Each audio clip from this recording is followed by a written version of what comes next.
baby formula and crack pipes. By now you've heard there's a growing shortage of baby formula in America. Baby formula. There are two things governments must do, and I mean any government. Communist dictatorships like North Korea, Cuba, Venezuela, and now Russia. Quasi-socialist governments like Russia was before Putin decided he was king.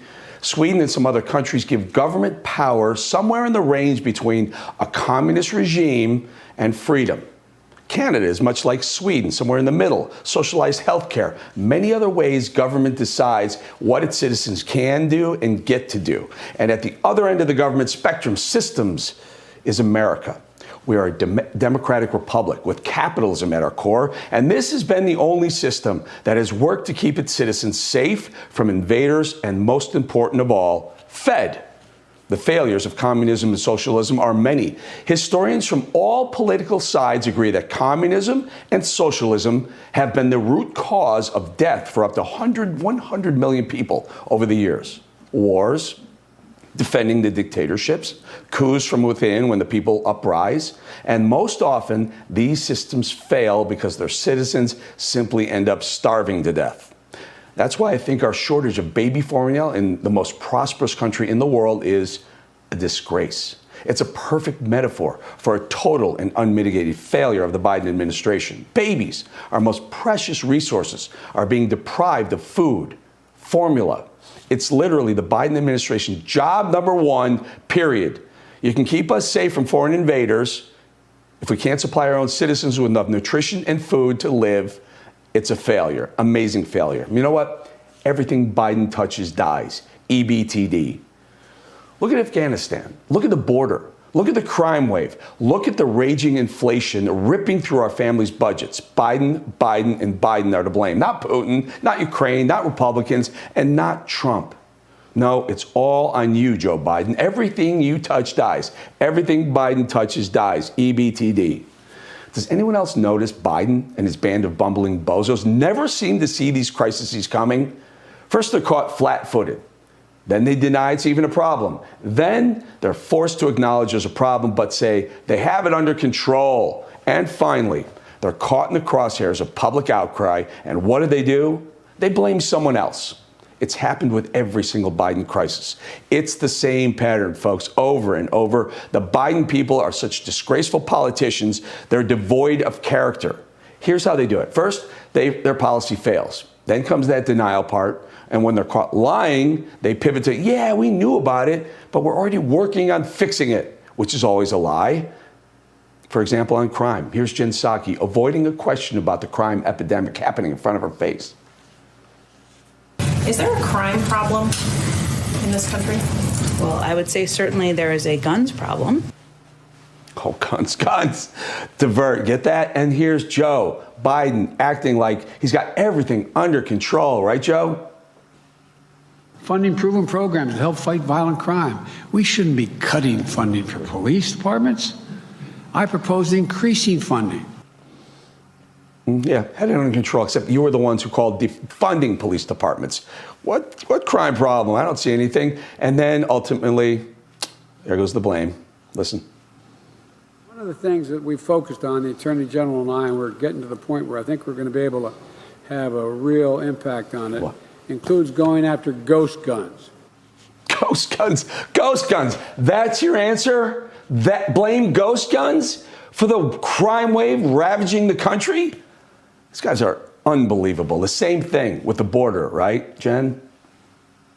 Children presenting at our border who are fleeing violence, who are fleeing prosecution, who are fleeing terrible situations is not a crisis. Okay, gotcha. No crisis at the border, 211,000, 215,000 2 months in a row, but it's children fleeing, right, Jen? Right, Jen? Sure, it's not a crisis, just record-breakingly bad, but it's all under control. Right, Mayorkas? We inherited a broken and dismantled system that is already under strain.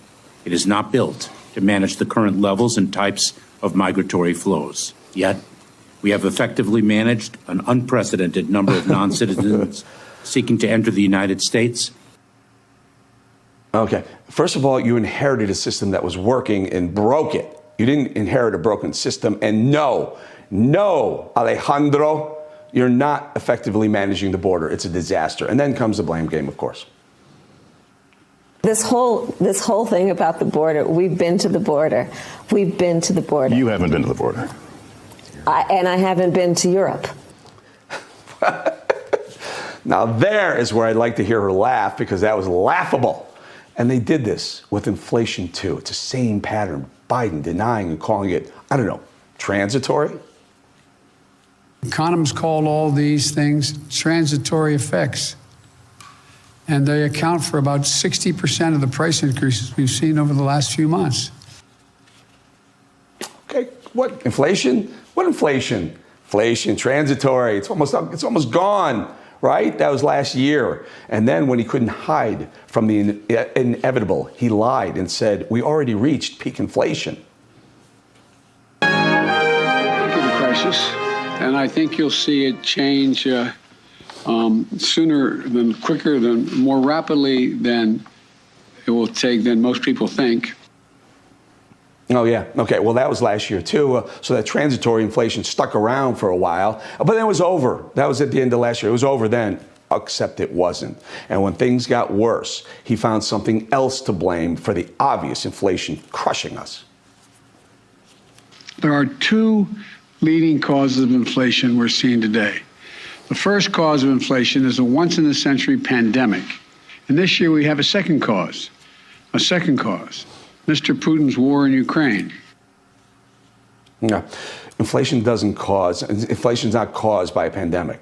No, that's not what caused inflation. It's your policies that caused inflation and not Putin. Time and time again, they're shocked that their policies are failing. And yet, even though we've conservatives warned them over and over, they lie through their teeth. They fabricate some story that they know already knew nothing about, and their failures, but say they're working on it. And finally, when it's too late, they blame us or blame Trump.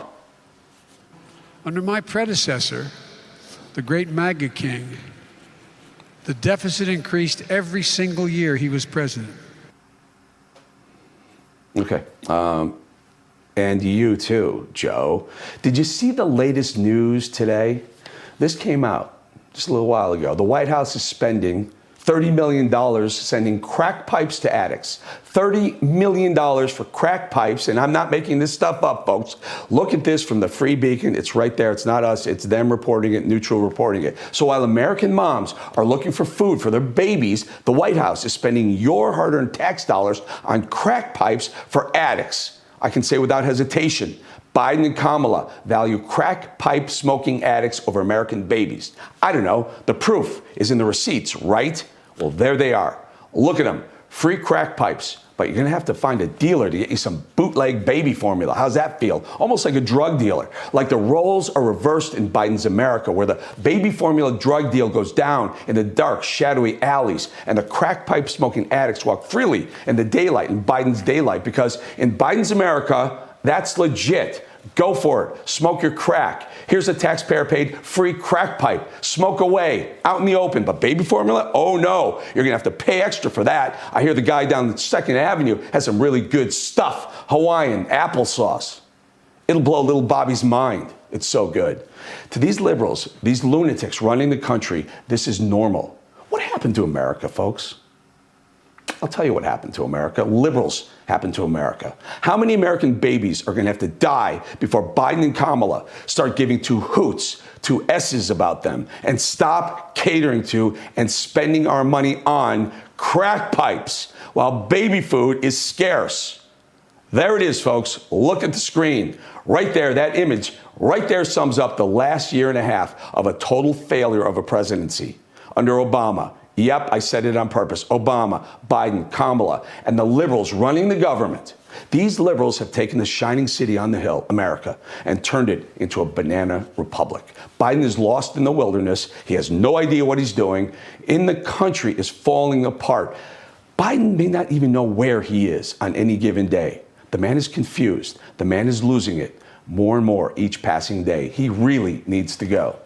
The 25th Amendment provides the framework for removing a president, clearly losing the ability to command. All you need is a majority of the cabinet secretaries to agree and then get the current vice president to confirm the removal of a president. I'll bet you all dinner. Kamala would be like, where do I sign? Because then she'd be president.